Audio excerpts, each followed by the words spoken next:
Zenless Zone Zero is a game set in a dark world with even darker themes. This game takes place in a world on the brink of collapse with everyone simply trying their best to survive, which in every case brings out the worst in humanity. With corporate greed on full display, cultists causing terror attacks, and a black market rife with human trafficking and even organ harvesting, this game truly pulls no punches. But that is what I do love about this game. And now that we have had some time for the lore of this game to establish and some histories and backstories to flesh out, I think I can finally address some things that I have been dying to talk about. And even though there are still some mysteries that need to be uncovered and lots of gaps in our network of information, I for one still think that it is fun to take some educated guesses. Because Anby's story has truly left a mark on this game, but has also raised multiple questions. The main question being, if Anby is Soldier Zero, a mass-produced super soldier clone, who is the original? In other words, who is Anby a clone of? Because I think I finally found enough pieces of evidence to make a solid claim. Because this is the origin of Anby Demara revealed. Okay. So as we know, the world of New Eridu is swarming with villains and desperate people that are just trying to make it, but there are also legendary heroes that rise above all the filth and muck, and those individuals are called Void Hunters. Near undefeatable gods among men that are so powerful that they have single-handedly shrunken hollows with their sheer destructive power. With the previous generation having the likes of Miyabi's ancestor, an unnamed Elysia Cyrene looking character, and Lady Sunbringer.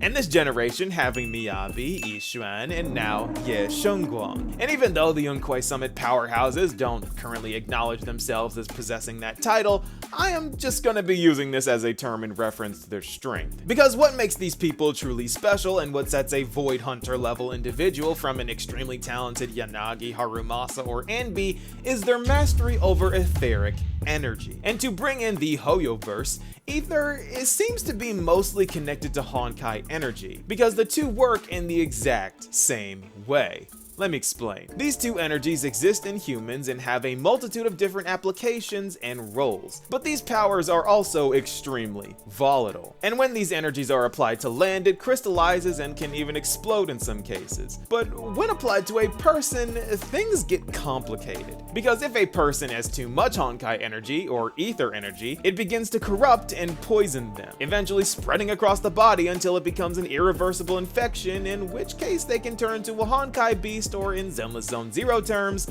an ethereal. However, there are special individuals like Valkyries who can withstand higher amounts of Honkai energy and can even utilize and weaponize it. Not to mention the even more powerful Honkai corrupted Hershers that are pretty much people with a special Hersher core that are also possessed by the Honkai energy within them, turning them into a demigod-like being that can easily lose their mind and destroy pretty much all of humanity. Think about Isolde, but times 100. And the more Honkai energy a person is able to output and withstand, the stronger they are. The same way the more ether energy a person can endure without getting corrupted determines how strong they are and how long they can stay in hollows. Which is the reason why people like Miyabi are as strong as she is. Not only is she the product of raw talent and extremely intense training, but she is also the wielder of Tailless, a cursed blade that was created from etheric matter.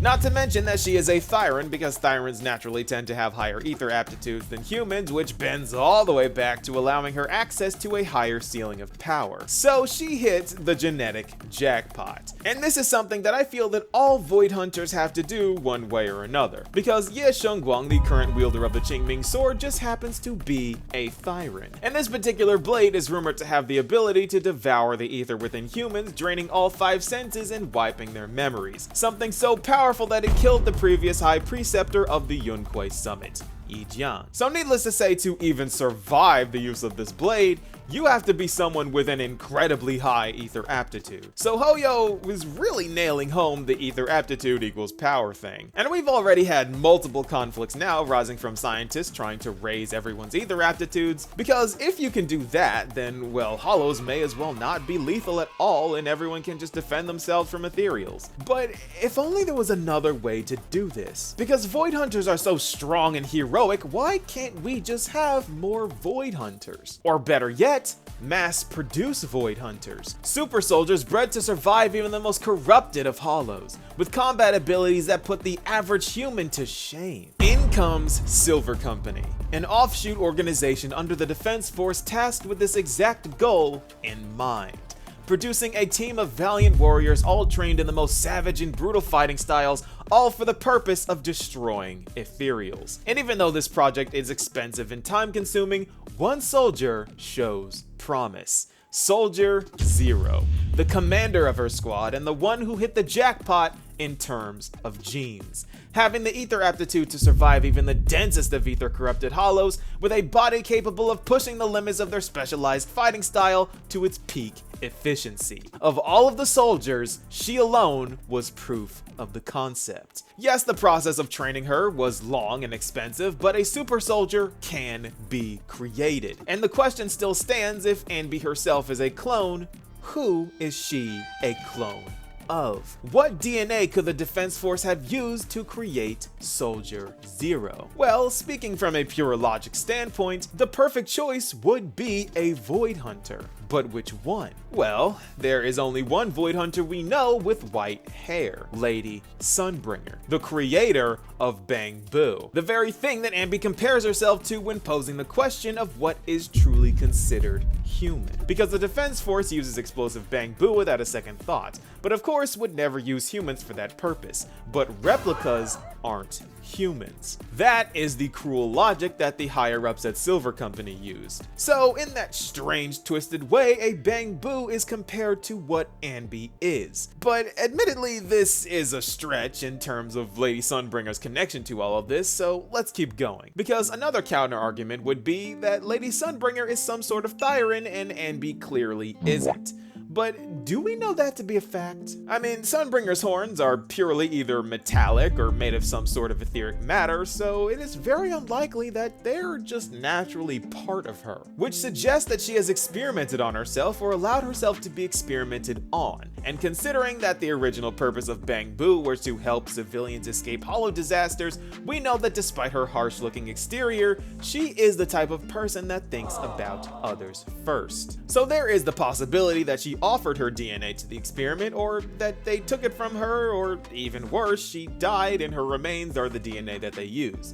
Which wouldn't be abnormal for the Defense Force, because making clones of strong soldiers is just something they do. Looking at you, Orphean Magus, another character with metallic horns that may or may not be natural. But point is, the possibility is there and it is undeniable. But to really drive in the nail, what if I told you that Hoyo has written a story like this before? Yes, there is a reason why I brought up Honkai Impact 3rd earlier, because there is a character by the name of Teresa who is a clone created from Callan Castellana, a legendary benevolent warrior who died tragically to a Honkai beast. And the whole clone operation was a plan put in place by Auto Apocalypse, who simply wanted to bring Callan back to life. But in doing this, he created several copies that died one way or another, except for two, Teresa and Amber.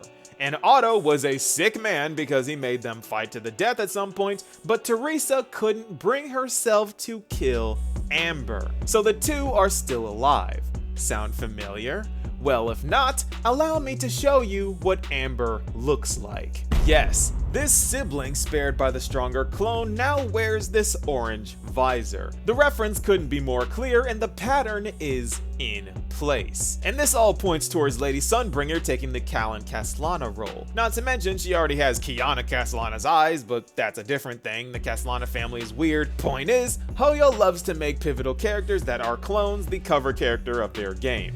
Kiana is a clone of Durandal, March 7th is a shard of Fu Li, Anby is a clone of someone, and Paimon, it has her set of Asmodee allegations that aren't going away anytime soon. And if you don't know, Hoyo is addicted to making these story callbacks. In Star Rail, we just finished up an entire story based off of the Flame Chasers of Honkai Impact 3rd, and Genshin's Archons are literally just Teresa, Nahida, Raiden A, who doesn't deserve to be called Mei, not to mention Yai, Alhaitham, and Venti, you get the idea. Hoyo loves to enforce that they are writing a Hoyo verse, and I think the pieces are falling into place for Anby to eventually come into her own as a Void Hunter, just as her DNA was engineered for. And as we learn more about the Void Hunters, we learn more about this world as a whole. because this is the origin of Anby Demara revealed. I have been waiting to make this video for a long time. The last Endless Zone Zero video I made was the Anby and Soldier 11 are twins theory, and that one aged like fine wine. But it was also a long time ago, so y'all know I had to run it back for round 2. I really love Endless Zone Zero, and even though a lot of people have their assumptions about it, I still think it has a lot in terms of world building, lore, and really is the game that Hoyo uses to push limits in every possible direction, really showing you what is happening instead of telling you, allowing the player to experience the glitz and glamour of a celebrity like Astro Yao, and then plunging you into the underworld of an organ harvesting black market with poor Twiggy. This game doesn't hold back and has a ton to offer, and I really look forward to covering it more in the future. I'm mostly a Star Rail guy with a Genshin profile picture, but I do love me some Endless Zone Zero. And out of all 3 games, this one alone takes absolute cinema to a whole new literal level. What do you guys think? Be sure to let me know, and I'll see you all in the next video. Peace, y'all.